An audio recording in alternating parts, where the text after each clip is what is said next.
కఠోపనిషత్తులు పూర్వరంగంలో ఈరోజు ఉపనిషత్తులు ఉపదేశ నియమాలు చెప్తున్నారు. మనం తెలుసుకుందాం.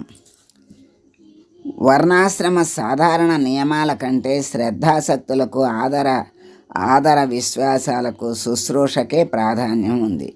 బ్రహ్మ విద్యల ఉపదేశ ప్రసంగంలో పిప్పలాదుని దగ్గరకు సుకేశాదులు వచ్చేటప్పటికే వాళ్ళు బ్రహ్మపరులు, బ్రహ్మనిష్ఠులు కూడాను.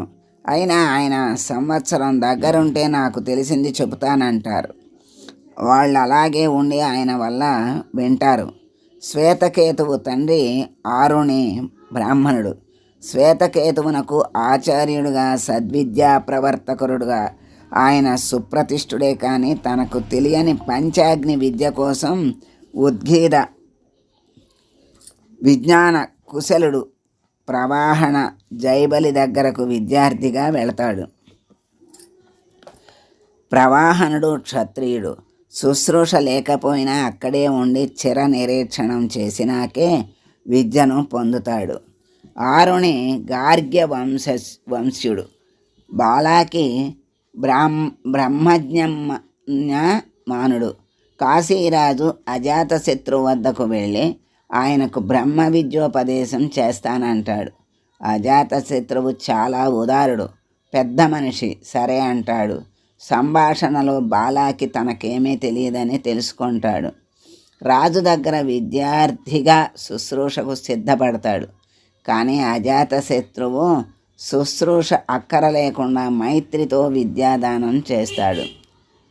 జానశ్రుతి పౌత్రాయణుడు గొప్ప రాజు, మహాదాత. బ్రహ్మ విద్యోపదేశం కోరి రైక్యూనకు ఎన్నెన్నో ఇస్తానంటాడు. అవి చూచి కాక అతని ఆర్తిని చూచి రైక్యుడు ఉపదేశిస్తాడు.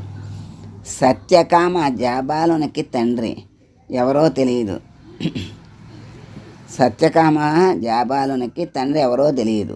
అయినా అతడు ఉపదేశ వంచితుడు కాలేదు. ఇట్లా పట్టు విడుపులు రెండూ కనపడతాయి.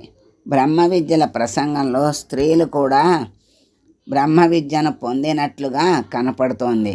గార్గి జనకరాజు సభలో 2 మార్లు యాజ్ఞవల్కుణ్ణి ప్రశ్నలతో ఉక్కిరి బిక్కిరి చేస్తుంది. మైత్రేయి భర్త దగ్గరే బ్రహ్మ విద్య పొందుతుంది. ఇది ఉపనిషత్తులు ఉపదేశ నియమాలు. వాళ్ళ యొక్క వంశాన్ని, తల్లిదండ్రుల్ని, వాళ్ళు ఎలా ఎక్కడ విద్య పొందారు, ఎట్లా పొందారు, వాళ్ళు ఎవరికి విద్య నేర్పారు, ఎలా నేర్పారు అనే విషయాల్ని ఇక్కడ మనకి తెలియజేశారు. ఎట్లా మా ఆడవాళ్ళు వేదాలు చదవకూడదు అంటారు కదా, అలాంటిది గార్గి మరి జనక మహారాజు సభలో 2 సార్లు యాజ్ఞవల్కుణ్ణి ప్రశ్నలతో ఉక్కిరి బిక్కిరి చేసింది. మైత్రేయి భర్త దగ్గరే బ్రహ్మ విద్య పొందింది అని మనకి చెప్పారంటే ఎవరైనా బ్రహ్మ విద్యను పొందవచ్చు వేదాలని. అంటే వేదాలను చదవకూడదు అంటారు.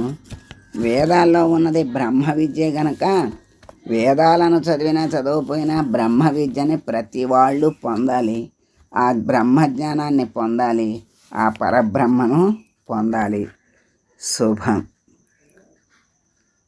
మంగళం గురుదేవాయ మహనీయ గుణాత్మనే సర్వలోక శరణ్యాయ సాధురూపాయ మంగళం.